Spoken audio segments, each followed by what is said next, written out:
الرحيم. الحمد لله رب العالمين، والصلاة والسلام على أشرف الأنبياء والمرسلين، حبيب إله العالمين أبي القاسم المصطفى محمد،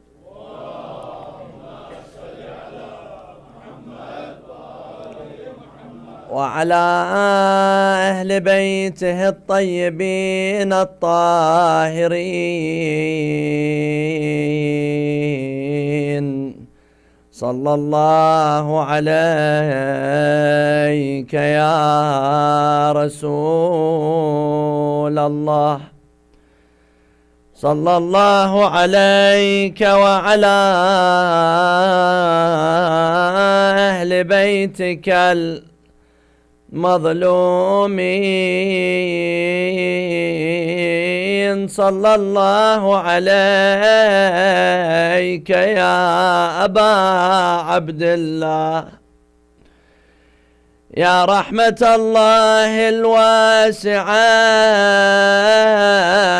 ويا باب نجاة الأمة، ويا عبرة كل مؤمن ومؤمنة، يا غريب مظلوم كربلاء. ما خاب من تمسك بكم، وأمنا من لجأ إليكم. يا ليتنا كنا معكم فنفوز فوزا عظيما.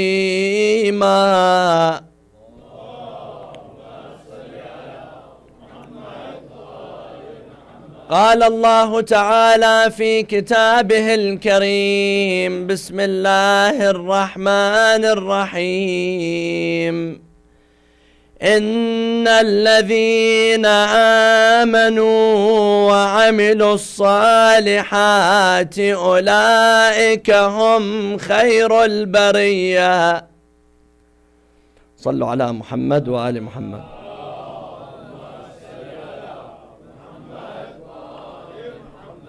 A second salawat for the love of the Ahl al-Bayt alayhum as-salam.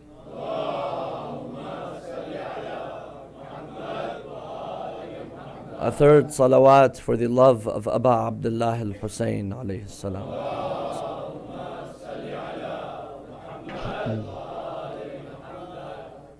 Jabir ibn Abdullah al-Ansari, one of the companions of Rasulullah, he says that one day Rasulullah was sitting with his companions, and Amir al-Mu'mineen Ali ibn Abi Talib, he walked into the masjid or the room or wherever they were sitting, and Rasulullah, he said, وَالَّذِي نَفْسِي بِيَدِهِ, I swear by the one who my soul is in his hands, Allah subhanahu wa ta'ala. وَالَّذِي نَفْسِي بِيَدِهِ إِنَّ هَذَا, pointing to Ali ibn Abi Talib, this man, إِنَّ هَذَا وَشِيعَتُهُ, and his Shia and his followers, لَهُمُ الْفَائِزُونَ يَوْمَ الْقِيَامَةِ, they are the ones who are the faiz, they are the ones who are successful on the day of judgment. And then this verse came down: إِنَّ الَّذِينَ آمَنُوا وَعَمِلُوا الصَّالِحَاتِ أُولَئِكَ هُمْ خَيْرُ الْبَرِيَّةِ, the ones who have iman and they do good deeds, those are the best of the creation of Allah. So خَيْرُ الْبَرِيَّةِ, these are the Shia of Amir al-Mu'mineen, the followers of Amir al-Mu'mineen Ali ibn Abi Talib. And this is a hadith that is narrated by Muslims. This is not something that only we, the Shias, narrate. Today I was looking at the sources of this hadith, and there are many of the non-Shias that narrate this hadith. One of them is Tabari. And this hadith is known. And it was known during the life of Amir al-Mu'mineen that when Amir al-Mu'mineen would walk into a room, the companions would say, قَدْ جَاءَ خَيْرُ الْبَرِيَّةِ, the best of the creation has entered the room. This was the title of Amir al-Mu'mineen during the life of Rasulullah sallallahu alayhi wa alayhi. Some people, they ask, when did the Shia start? There are some people, they come and they say Shia was not during the time of Rasulullah. And you see, each one they give their opinion. Some say the Shia started after the Battle of Karbala. Others, they say Shia started during the time of Imam al-Sadiq. And each one gives their own opinion regarding this. What does the Quran say? What do the real sources say? They say that the Shia started with the religion of Islam. And it never separated from the religion of Islam. And Rasulullah was the first person who said Ali and his Shia. This means that there were followers of Ali ibn Abi Talib during the life of Rasulullah sallallahu alayhi wa sallam. And they were known followers of Amir al-Mu'mineen. Historians, they named them Ammar, Miqdad, Salman, Abu Dhar. These were known Shia of Ali ibn Abi Talib during the life of Rasulullah sallallahu alayhi wa sallam. And Rasulullah says, he tells Ali ibn Abi Talib, Anta wa shi'atuk humul fa'izun yawm al-qiyamah. You and your Shia are the ones who are the successful ones on the Day of Judgment. What does Shia mean? Shia means a follower. Someone who takes the path of Ali ibn Abi Talib. Someone who sees Ali ibn Abi Talib as a leader. Someone who respects Ali ibn Abi Talib. One who follows and believes in the imamah of Ali ibn Abi Talib. Yes, this came with the religion of Islam. Shia was not something that came after the death of Rasulullah, or during the time of Imam al-Sadiq, or during the other Imams. Shia was a belief that came with the religion of Islam. Shia means following Ali ibn Abi Talib. This came with the religion of Islam. And the biggest proof for that, and the most notable proof for that, was that the first time Rasulullah was directly ordered to proclaim the message. When was that?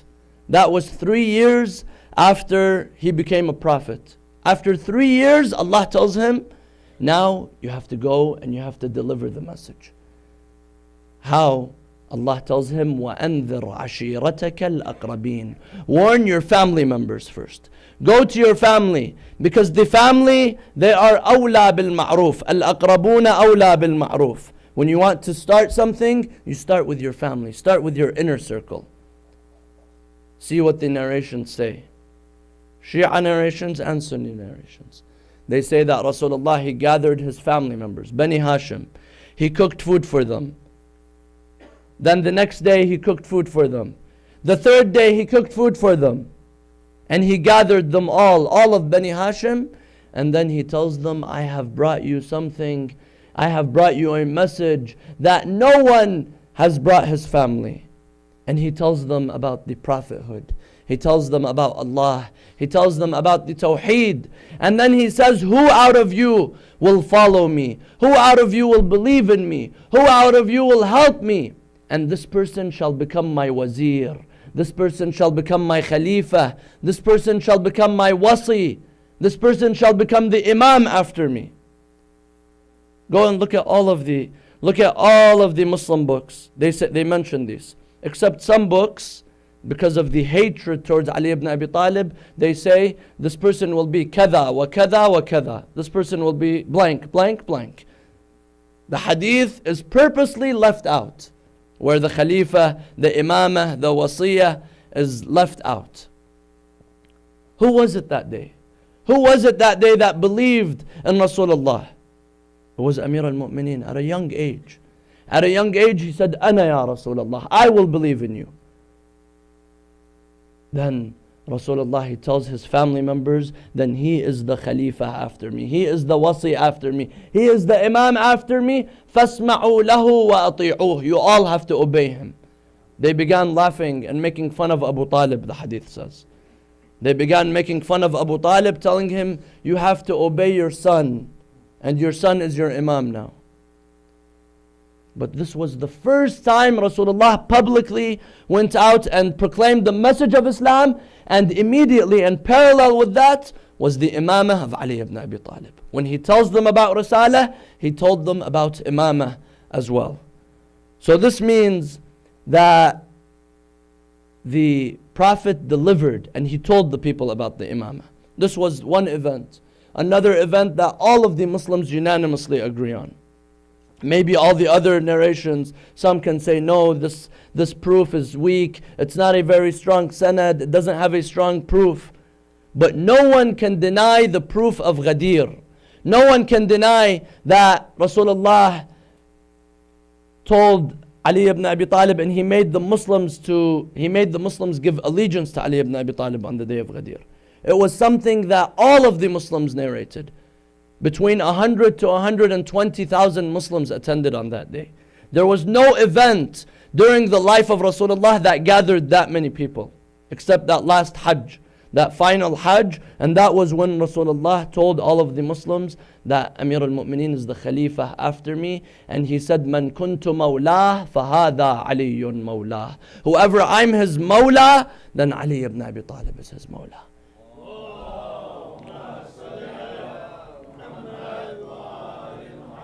So from day one, there were followers of Ali ibn Abi Talib. There were Shia of Ali ibn Abi Talib from day one. Ones that believed in him. And of course, just like there were followers of Ali ibn Abi Talib, there were enemies of Ali ibn Abi Talib, also from day one. From day one, there were people that hated Ali ibn Abi Talib.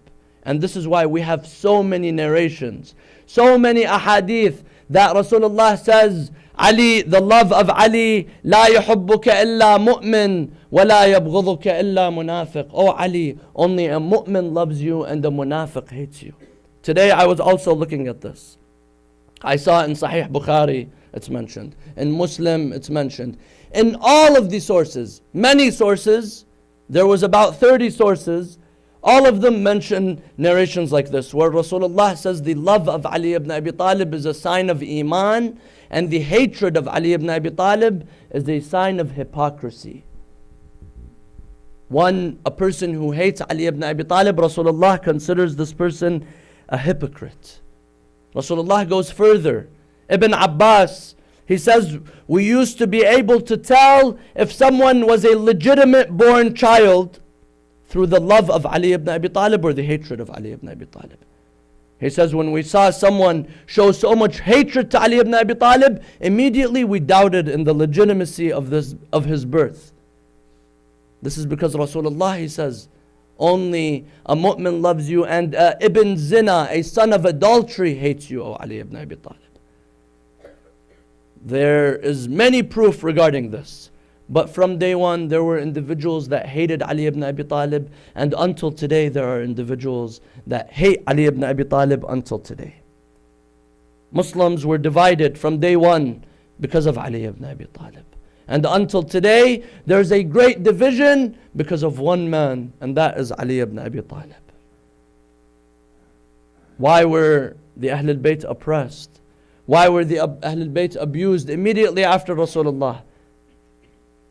This is because of the hatred and the propaganda that was spread against the Ahlul Bayt alayhim salam.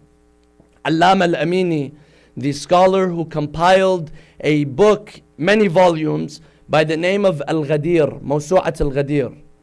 And he proved the event of Ghadir and the wilayah of Amir al-Mu'mineen in this book, Allama al-Amini.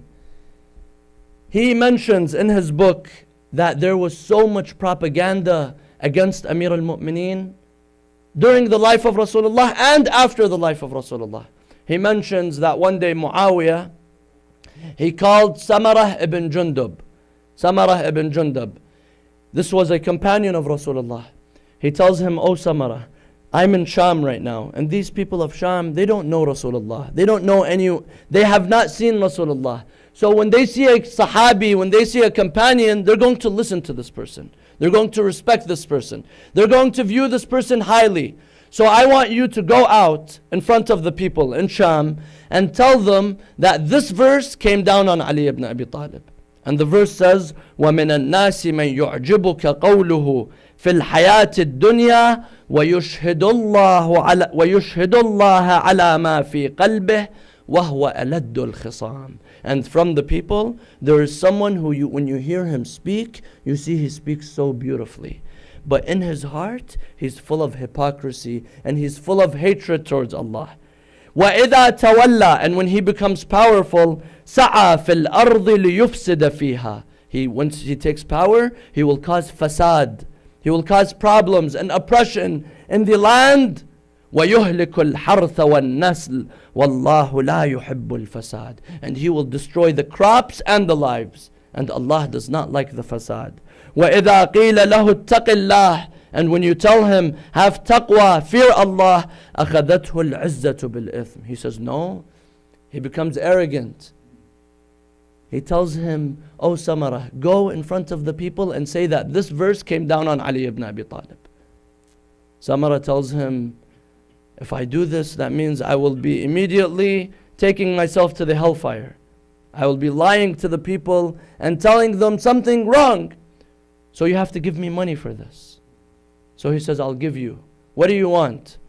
He said, Muawiyah tells him, I'll give you 100,000 dirhams. He said, no, I'm selling my life. I need more. He tells him 200,000 dirhams, 300,000 dirhams. Eventually, he takes 400,000 dirhams and he goes out in front of the people and he says that this verse came down on Ali ibn Abi Talib. Muawiyah, he started the cursing of Ali ibn Abi Talib. Every Jum'ah prayer for 80 years, even after his death it carried on. For 80 years, every speaker that comes and sits on the minbar of Rasulullah, they would have to curse. A part of the Jum'ah prayer, a part of the speech was to curse Ali ibn Abi Talib and curse the Ahlul Bayt alayhim salam. This was the propaganda that was caused by the enemies of the Ahlul Bayt. Today, there are people, they ask, how did the Muslims suddenly leave Ali ibn Abi Talib? There were so many Muslims. How did they just ignore Ali ibn Abi Talib? If it was so clear that Rasulullah appointed Ali ibn Abi Talib, then the Muslims shouldn't have left him. Well, the truth is, and the irony is, that the Muslims did leave Ali ibn Abi Talib. And one of the reasons was because of the propaganda against the Ahlul Bayt. Today, in this society, here in the United States, who controls what people think? Who controls the views of the people? It's the media. Is the media what they say? Is that the majority? Is that what everyone else? Is it always right what the media says? No. It's the minority. They are the ones who are controlling the media, and they are the ones who are brainwashing people. And here, the United States, which is the most educated country, where you have the most universities and most colleges, but yet people, they believe in everything that the media says. So, the same exact thing happened after Rasulullah. There was a type of propaganda. There was a media. It wasn't named Fox News. It wasn't CNN. It wasn't BBC and all these channels. There were other media outlets. There were other media outlets. One of them, let's not mention his name right now. But there was propaganda against the Ahlul Bayt alayhim salam. There was clear propaganda against the Ahlul Bayt. And this is how the Ahlul Bayt were oppressed after Rasulullah. This is how people came to attack the Ahlul Bayt after Rasulullah. We all know the story of the old man in Sham when he saw Imam Zayn al-Abidin and he began cursing at Imam Zayn al-Abidin. Then the Imam tells him, have you read the Quran? Have you read وَآتِ ذَا الْقُرْبَى حَقَّهِ? Have you read this verse and that verse? He tells him, نَحْنُ الْقُرْبَى. We are the family of Rasulullah. The man was shocked and surprised. Because of so much propaganda, he didn't know who the Ahlul Bayt are. The people in Sham, they thought that the Ahlul Bayt, they are war prisoners coming from other countries that the Muslims were invading. They never thought that these were the children of Rasulullah. This is why when Imam Zayn al-Abidin began telling the people of Sham who he is, he tells them, أَنَا ابْنُ مَكَّةَ وَمِنَا. I am the son of Mecca. I am the son of Mina. أَنَا ابْنُ زَمْزَمَ وَالصَّفَا. I'm the son of Zamzam and Safa. Don't think I'm far. I'm coming from somewhere very far. I'm from the heart of Islam. I'm the son of Rasulullah. But this propaganda, it was spread and many people were fooled by this. Today, until today, ask the Muslims, what is the day of Ghadir? Ask the Muslims what happened on the day of Ghadir. See how many Muslims, I don't know, maybe we should do a statistic on this. See how many Muslims are able to tell us what happened on the day of Ghadir. An event that 120,000 Muslims attended, that no one doubts it. No one, none of the historians doubt the event of Ghadir. There are other events that are easily doubted, that are easily, anyone can come and say, okay, this is not strong enough, the proof for this is not strong. The event of Ghadir, and no one doubts that they gave bay'ah to Amir al-Mu'mineen. Not only Rasulullah says, Man kuntu mawlah fahada aliyum mawlah. They actually came and gave allegiance to Amir al-Mu'mineen. So, how do people don't know about that right now? Why do people not know about that? Because of the propaganda. Today you ask the Muslims, what is the verse? Who did this verse come down on? إِنَّمَا وَلِيُّكُمُ اللَّهُ وَرَسُولُهُ وَالَّذِينَ آمَنُوا الَّذِينَ يُقِيمُونَ الصَّلَاةَ وَيُؤْتُونَ الزَّكَاةَ وَهُمْ رَاكِعُونَ. Ask them, who is this person that gave zakat in the middle of prayer, in the middle of ruku'? Many Muslims don't know. Why? Because of the propaganda. There was so much propaganda during the life of Rasulullah and after the life of Rasulullah. There were some individuals that were against the sunnah of Rasulullah being spread. Who was it that stood over the body of Rasulullah before Rasulullah passes away and he says, Yakfina kitab Allah, the book of Allah is enough for us. Rasulullah tells them, let me give you my sunnah. Give me something to write so that I tell you something. This is the sunnah of Rasulullah. He says, Inna ar-rajula la yahjur, the man has gone mad. Yakfina kitab Allah, the book is enough. Rasulullah says, follow the Ahl al-Bayt and the Quran. Or they change the hadith and they say, follow the sunnah and the Quran. Let's follow the sunnah. But there were individuals that burned the sunnah of Rasulullah. The sunnah of Rasulullah, the narrations of Rasulullah were gathered after the death of Rasulullah. They were compiled and they were burned. This is the sunnah of Rasulullah. The teachings of Rasulullah were burned and they were not respected. One of the men, he comes to Rasulullah, Abdullah ibn Amr ibn al-As. He comes to Rasulullah and he tells him, Oh Rasulullah, I'm writing down the sunnah. I wrote down everything that you do. But some of the Muslims, they're telling me, don't write down everything that Rasulullah does, because he makes mistakes. He forgets. He does sahu. He gets angry. He's happy. He has moods just like us. So don't write down the sunnah of Rasulullah. Rasulullah tells him, no, write down everything that you see. Because everything that I do, everything that I say is from Allah. And Allah attests to this in the Quran. مَا يَنطِقُ عَنِ الْهَوَىٰ إِنْ هُوَ إِلَّا وَحْيٌ يُوحَىٰ. Whatever he says, this is a wahi, a direct revelation from Allah subhanahu wa ta'ala. Allahumma salli. So there was propaganda against the Ahl al-Bayt, against Amir al-Mu'mineen, against Fatima al-Zahra, against Imam al-Hasan, and against Imam al-Husayn alayhi salam. And until today there's propaganda against Imam al-Husayn alayhi salam. But today you find people that say, no, Yazid did not kill Husayn. Yazid, Allah will judge him, but it was not Yazid who killed Imam al-Husayn. It was the people, Shimr, and it was the people of Iraq, and they were the Shias that killed Imam al-Husayn. They were the ones who wrote letters to Imam al-Husayn telling him to come, and once he came, they betrayed him and they turned their back on him. And for that, they say today, why are the Shias of Iraq beating their chest and they're mourning Imam al-Husayn so much? Because they feel guilty. They feel guilty for what they did to Imam al-Husayn, and now they try to pay back, and they try to feel the regret They try to calm down the regret in them. This is why they beat their chest. This is what's been going around for many years because of our crying for Imam al-Husayn and our remembrance of Imam al-Husayn. So did the Shia really kill Imam al-Husayn? Who was it that killed Imam al-Husayn? If we look at the definition of Shia, Shia means follower. So by definition, a follower cannot come and kill his leader. It's like saying a Muslim does not believe in Rasulullah. Someone who has already submitted to Rasulullah, how can he come and kill Rasulullah? How can he come and not believe in Rasulullah? The Shia is the same. A true Shia, a true follower of the Ahl al-Bayt, a true follower of Amir al-Mu'mineen does not come and do such an act. And specifically the act that was committed on Karbala, which was worse than any other crime that we have seen. And then the Imams, they tell us who the real Shias are. Imam al-Baqir, he says, لا تذهبن بكم المذاهب فوالله ما شيعتنا إلا من اتقى الله وأطاعه. Don't let the names, this person is this name, this person is from this group, this person is this title. He said, Imam Baqir says, don't let the names fool you.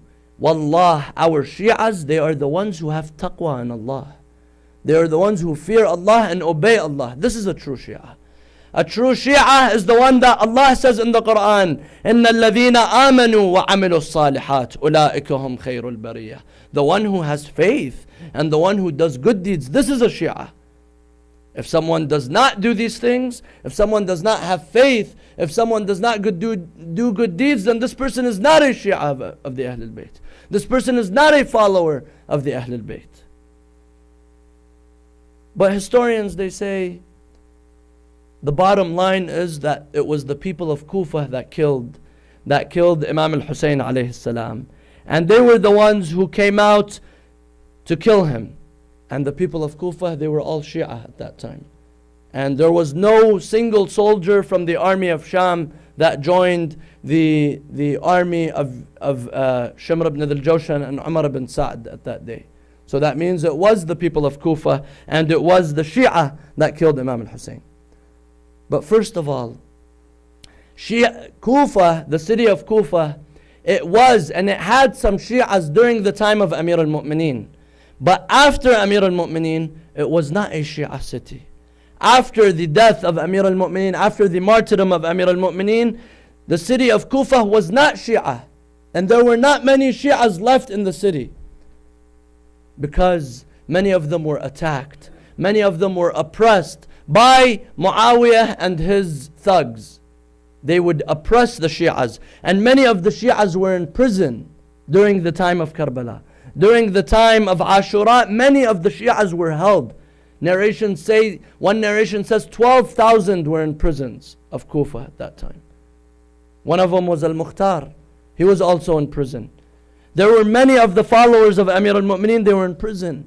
And Muawiyah, he wanted to divide the Shia in Kufa, and he wanted to separate them, and he wanted to get rid of all of them. He sends a letter to his governor in Kufa, Ziyad ibn Abi, the father of Ubaidullah ibn Ziyad. And of course this man, his name is Ziyad ibn Abi, Ziyad the son of his father, because no one knows who his father is. This is the type of person that Muawiyah assigns as the governor of Kufa. This man, Ziyad ibn Abi, he was ruthless and he was killing like no other. And he was imprisoning the Shias after Amir al-Mu'mineen. Narrations say that Muawiyah, he writes a letter to Ziyad ibn Abi. He tells him, erase the names of all of the Shia from the Diwan. The book that has the names of the Shia, the ones that receive a weekly or monthly or yearly salary. He says, erase all of their names. This is the first, economic sanctions.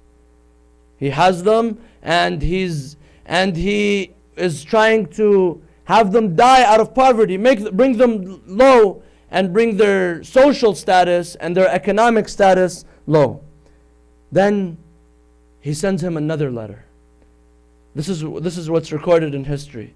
He sends him a second letter. He tells him, whoever is a follower and whoever loves Ali ibn Abi Talib, go and demolish his house over his head. Demolish his home.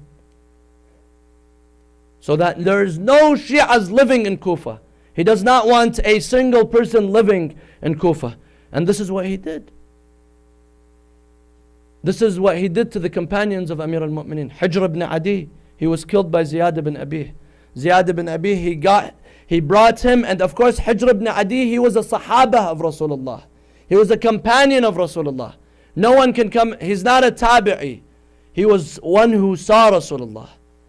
But Muawiyah, he said, if they do not leave Ali ibn Abi Talib, and if they do not stop showing their love to Ali ibn Abi Talib, demolish their house over their head. So he demolishes the houses. Then he sends him a third letter and a final letter. He tells him, whoever you see is a follower of Ali ibn Abi Talib, kill him. This is what Ziyad ibn Abi did few years, many years, 10 years, 20 years before Karbala. So do you expect there to be Shi'as left in Kufa, excuse me? They were all either economic sanctions, or their homes demolished over their head, or they were killed. And this is what happened to the companions of Amir al-Mu'mineen, who were Sahaba of Rasulullah, by Muawiyah. Muawiyah, he killed Malik al-Ashtar, who was a Sahaba. He killed Muhammad ibn Abi Bakr, who was a follower of Amir al-Mu'mineen. Muhammad, the son of Abu Bakr. He killed Hijr ibn Adi. He gathered Hijr ibn Adi and he tells him, show your hatred to Ali ibn Abi Talib. Hijr ibn Adi, he says, no, I cannot show my hatred to Ali ibn Abi Talib. If I do that, I will be doing kufr. He tells him, then I will kill you. And I will kill these men that are with you. He tells him, if you have to kill me, go ahead and kill me. He tells him, Hijr ibn Adi, he tells him, but if you want, his son was with him. He tells him, kill my son before you kill me. He says, why? He says, because my son, if he sees that I'm killed in front of him, he might leave Ali ibn Abi Talib. I don't want him to leave Ali ibn Abi Talib. Kill him in front of me and then kill me after him. Hijr ibn Adi was tied in chains. Him and those men that were with him, in the chains that they were tied, they were killed. And they were buried in Sham. And we saw what happened and we heard what happened a few months ago. Why? Because of his love for Ali ibn Abi Talib. Because of his loyalty to Amir al-Mu'mineen. So in reality, the city of Kufa was not followers of Amir al-Mu'mineen. And the real Shia, the real followers of Amir al-Mu'mineen, they were either in prisons or they were exiled. They had to escape. They had to go other places. Because that city, the city of Kufa, the city of Amir al-Mu'mineen, the capital of Amir al-Mu'mineen, they could not find a safe haven. They could not even make sure that they will survive during that time. And even during the life of Amir al-Mu'mineen, the city of Kufa was not a complete Shia city. After, it was definitely not. And even during the life of Amir al-Mu'mineen, it was not a Shia city. There were many factions. There were many groups of people that were living there, because the city of Kufa was not founded by Amir al-Mu'mineen. It was founded by the second Khalifa. And there were soldiers that were living there. There were people that did not believe in Amir al-Mu'mineen. Amir al-Mu'mineen, he came to Kufa because he was he was going to battle with Muawiyah, and that was where he chose to be his capital. But Kufa was not a city that everyone believed in Amir al-Mu'mineen. And we see numerous times Amir al-Mu'mineen, he says, أين عمار وأين ابن التيهان وأين ذو الشهادتين. He says, where are my real Shi'as? Ammar. And he mentions the names of the real Shi'as of Amir al-Mu'mineen in Kufa. Or he turns around and he looks at the people in Kufa and he tells them, Ya ashbah al-rijal wala rijal. Oh, people that look like men but you're not men. In the battle of Siffin, all of the people that were, the thousands of people that were under the command of Amir al-Mu'mineen in the battle of Siffin, many of them were not followers of Amir al-Mu'mineen. Many of them, they were just attending a battle because he's the leader of the government. They had personal gains. Some of them, they had a financial gain. Others, because of different reasons they were joining the army. Not all of them were in the army because of faith, because of aqidah. Usually in a militia, you find people, they are because of a belief system. In an army with thousands of people, there were many that did not even believe in Amir al-Mu'mineen. And this is why Amir al-Mu'mineen in the battle of Siffin, when Muawiyah, he fooled the Muslims, he raised the Qur'ans, there were people on the side of Amir al-Mu'mineen that said, no, we're not going to fight anymore. He tells them, this is Muawiyah, he's fooling you. They tell him, no, we're not going to fight anymore. There were people that were considering themselves followers of Amir al-Mu'mineen that betrayed him in the battle of Siffin. And those were the Khawarij. The Khawarij, they emerged out of the battle of Siffin. They were a group of people that believed that Ali ibn Abi Talib was a kafir and Muawiyah was a kafir. And they decided to kill both of them. But of course, Muawiyah's execution did not go through, and Amir al-Mu'mineen's execution went through. Amir al-Mu'mineen, one day, he goes in the masjid in the month of Ramadan and he sees them praying Salat al-Taraweeh. So he sends Imam al-Hasan and he tells them, this is not the sunnah of Rasulullah. Rasulullah never used to pray mustahab prayer in congregation. He used to pray it separately, a mustahab prayer. Rasulullah never prayed Taraweeh. The Muslims, they began calling, the hadith says, they began yelling, wa sunnata Umarah, wa sunnata Umarah. We want the sunnah of the second Khalifa, Umar. So Imam al-Hasan, he tells Amir al-Mu'mineen, this is what they're saying. He says, leave them. Let them do whatever they want to do. These were people that were in Kufa, in Masjid al-Kufa, that did not believe in Amir al-Mu'mineen. So even during the time of Amir al-Mu'mineen, there were individuals that were not followers of Amir al-Mu'mineen. And the ones who wrote the letters, there were some that wrote the letters for different reasons. There were many groups of people. Imam al-Husayn, on the day of Ashura, he brought out 18,000 letters that were signed, that were written from the people of Kufa. But there were people, one of the ones who wrote the letter was Shimr ibn al-Jawsham, the one who killed Imam al-Husayn. He had his own reasons. But he was not a follower of Amir al-Mu'mineen. And he believed that he gets closer to Allah by killing Imam al-Husayn alayhi salam. Another one was a man by the name of Al-Hajjar ibn Abjur. This man, his father Abjur ibn Jabir, he was not even a Muslim. And Hajjar ibn Abjur, his father was a Christian. And Hajjar ibn Abjur, he joined Islam under the leadership of Ubaidullah ibn Ziyad. So he was never a Shia. He did not have anything to do with Amir al-Mu'mineen. He was not a follower of Amir al-Mu'mineen. But he wrote a letter. There were reasons. There were people that they saw Yazid was not fit to rule, so they wrote a letter. Some of them, they wrote a letter for personal gains. Others, they wrote a letter for other reasons. Some people, they said, when Imam al-Husayn, because they really had faith that Imam al-Husayn was going to come, because only a few weeks before, Muslim ibn Aqil had entered Kufa. A few months before, he had entered Kufa and thousands of people gave allegiance to him. So people, they thought that Imam al-Husayn was definitely going to come and he's going to immediately kill Yazid, because Yazid was very far from religion. He was a person who was very far and he did not know much about the religion of Islam. So people said, this is the grandson of Rasulullah. Maybe Amir al-Mu'mineen is not the son of Rasulullah. He had people that hated him. This is the son of Fatima al-Zahra. He's definitely going to have people that are going to help him and defend him and stand with him. So they wrote letters so that once he comes, they come and they show him, see, I wrote my name. Now give me something. There were people that had personal gains. One man was Al-Qais ibn al-Ash'ath. This man, on the day of Ashura, he tells Imam al-Husayn, come down and give bay'ah to your cousins, the Bani Umayyah. Imam Husayn, he tells him, what will you do if I don't? Tells him, we will kill you. Then Imam al-Husayn, he tells him, do you want Bani Hashim to hold your family accountable for more than the death of Muslim ibn Aqil? Because his brother was responsible for killing Muslim ibn Aqil.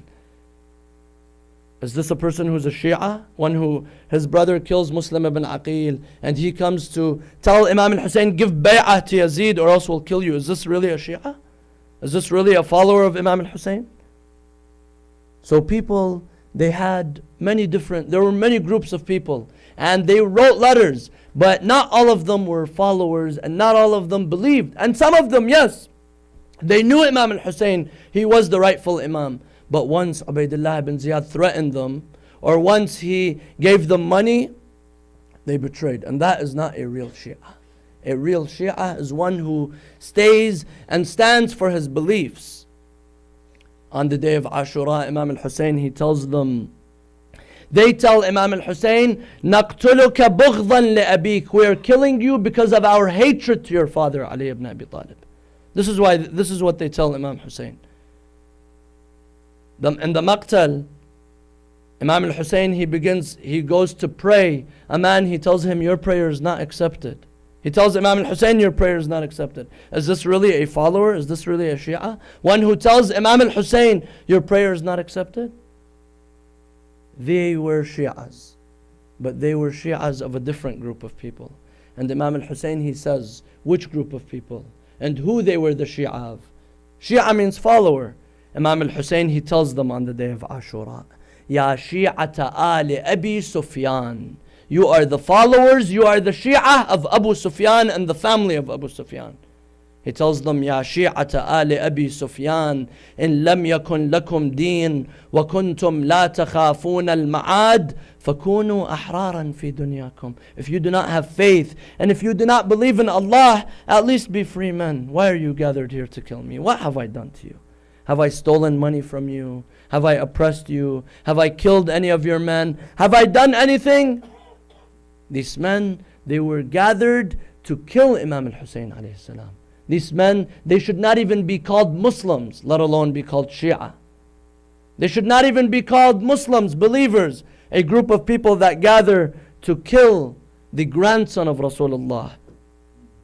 So, these people, they were definitely not Shias. And for that, we curse them. And the ziyaras, the imams tell us to curse them. Allahumma al'an al-isabah. They were the gang. Allahumma al'an al-isabah allati jahadat al-Husayn wa shaya'at wa baya'at wa taba'at ala qatlih.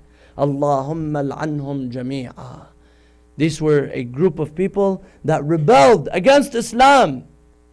And their role model was Yazid. Their leader was Yazid. Some people today, they come and they say Yazid had nothing to do with it. If Yazid really had nothing to do with it, why were the heads of Imam al-Husayn and his companions taken all the way to Sham? All the way from Karbala taken to Sham. Why? If he had nothing to do with it, then what's the reason behind this? The answer is he had something to do with it. He was the one who ordered this. And once they brought the head of Imam al-Husayn, I mentioned the other day, he began speaking to his family and his forefathers. Layta ashyakhi bi badrin shahidu jaza' al-khazraj min waq' al-asal la ahallu wastahallu farahan thumma qalu ya yazidan la tashal. They tell him, oh Yazid, he says, oh my ancestors, do not be sad because now I have taken revenge for Badr and Uhud and Hunayn. Yazid, he believed that he took revenge from Imam al-Husayn and the family of Imam al-Husayn.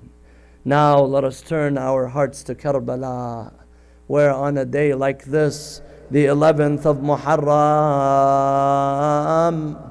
Umar ibn Sa'd, he ordered that all the heads be decapitated.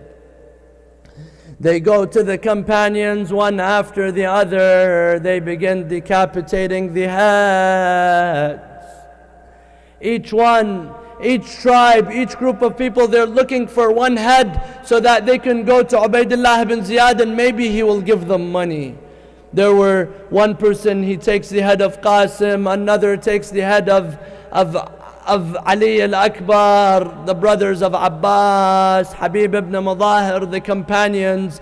They put them all on a spear.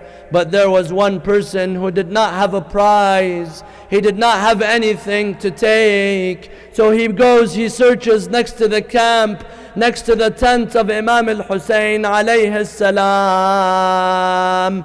Suddenly he feels that he found something. He digs, he sees that this is a grave. He begins digging, he sees that there's a baby buried in this grave with an arrow in its neck. He says, Allahu Akbar, he has found something to take to Ubaydullah ibn Ziyad. Maybe there will be a prize for him. He takes the baby and he decapitates the head of Ali al-Asghar, and he places it on a spear, and they're ready to go to Kufa. They tell the women, they tell the children, everyone must ride on the camels, we're taking you as prisoners. They bring chains to place their hands and their necks in the chains. This is what happens to the family of Rasulullah. They place them in the chains, and then they ask them, Imam Zayn al-Abidin, he tells the men, leave the women, we will place ourselves, we will sit on the camels, we don't need any of your help. Sayyida Zainab and Kulthum, they help all the women and all the children. They ride on the camels. And then once it was only Zainab and Kulthum left, Zainab tells Kulthum, let me help you ride on the camel. Kulthum, she tells her, oh my dear Zainab, my sister, if you help me, then who will help you? Sayyida Zainab begins looking left. She sees the bodies. She looks to the right. She sees Abu al-Fadl al-Abbas is very far. She calls out, Abbas, Ya Abbas, من اللي جبتني وبإيدك يا خويا ركبتني اقعد يا خويا وشوف متني سياعات بني أمية ورمتني. Oh Abbas, this is what happened to us after you. Oh Abbas, you were the one who helped us and supported us. When we first came to Karbala, the men were with us. Who is with us now? It's as if Abu al-Fadl al-Abbas, he answers her and he tells her, oh Zainab, if I had hands I would help you. Oh Zainab, if I did not have an arrow in my eye I would have helped you. La hawla wa la quwwata illa billah.